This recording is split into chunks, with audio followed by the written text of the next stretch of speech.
Gundam Wing, Magic Knight Ray Earth, The Vision of Escaflowne, and Vandred, among others. These were my gateway to the mecha anime I grew up watching as a kid. There are a lot of YouTubers that accuse mecha of a dying subgenre.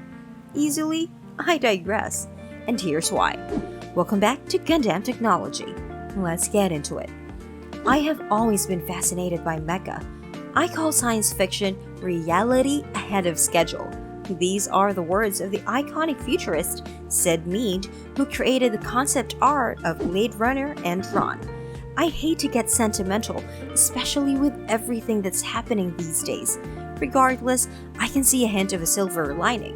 Whether mecha survives or dies, we will see the future of this genre we love.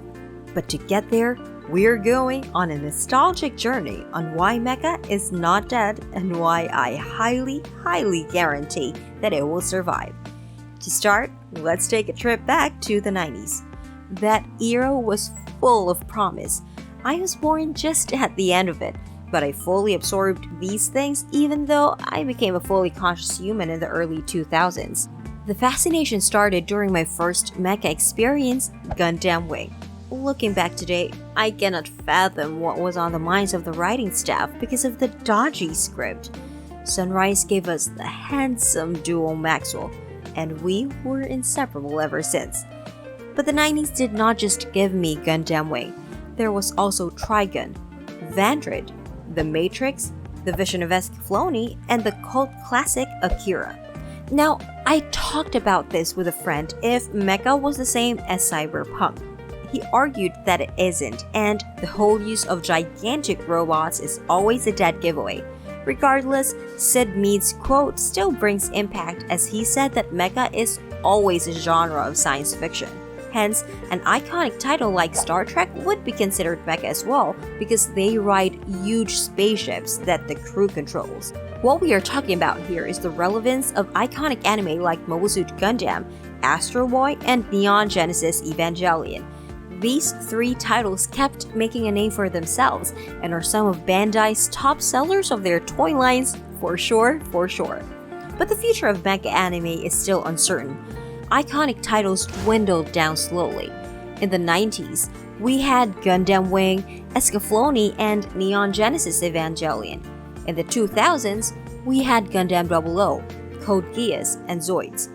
In the 010s, there were Guilty Crown, Darling in the Franxx, and many others, but at that time, it got sidetracked.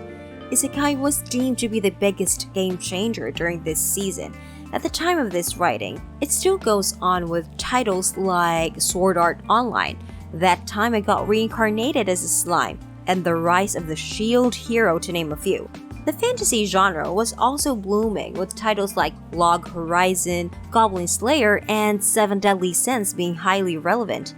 I can name at least 10 more that I have enjoyed the whole year ago, like Saga of Tanya the Evil and Re:Zero, which I cannot identify with fully.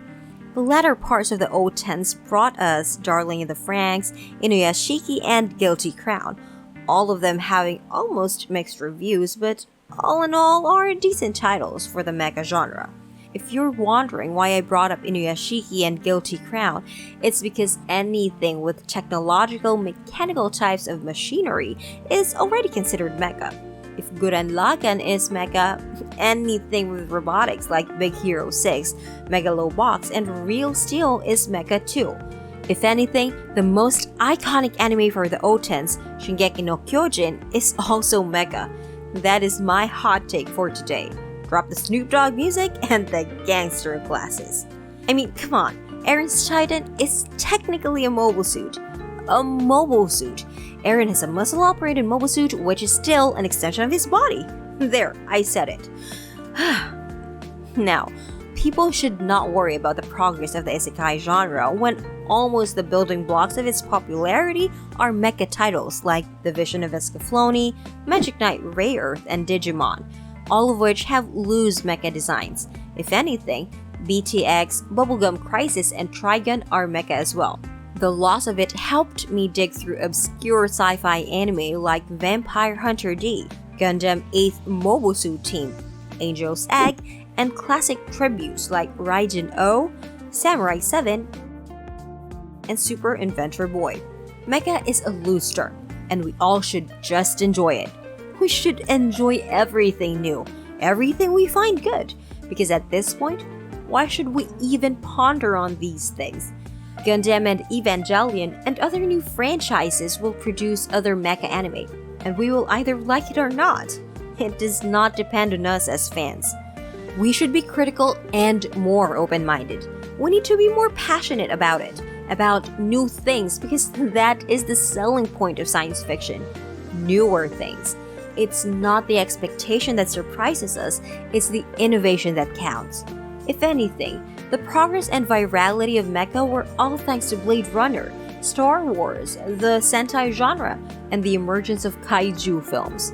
Hence, mecha is not dead. There are 3 positively acclaimed mecha anime during this season, namely Listeners, Sakura Wars, which is a redo of the old 90s anime series, and Gundam Build Divers, which gave a tribute to Linkin Park.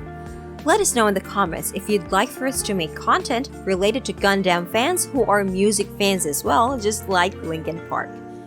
We mentioned technological cyberpunk content like Bubblegum Crisis and Akira. This is because Akira and Bubblegum had the same premise as Gundam and Evangelion, the fear of universal advancement of human technology.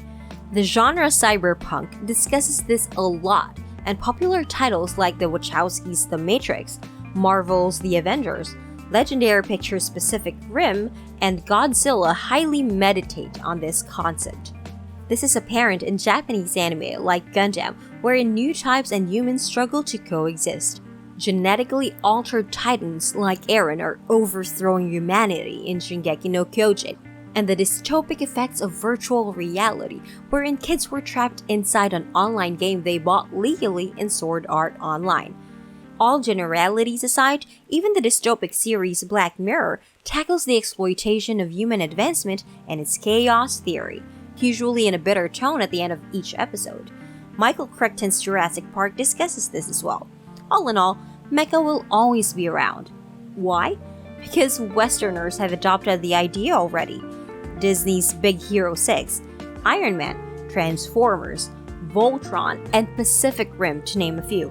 The hit of the video game Cyberpunk 2077 is also proof that technologically related literature, movies, and anime will never leave the picture, and this is just the beginning. In the words of another Gundam fan, the world-renowned AEW World Champion Kenny Omega, "We were just getting started." Have you imagined yourself driving a mobile suit? Because I have. If you did too, then you should take the Quizlet I made titled, "Which mobile suit vehicle will you pilot in the Gundam series?" I want to know what your thoughts are about this think piece. Should we make content about popular Gundam fans? Let me know what mobile suit you got in the comment section below, or if we should make another Quizlet again. Hit us up on our other social media platforms and subscribe to us for more fun Gundam and anime related stuff. Stay connected, stay up to date.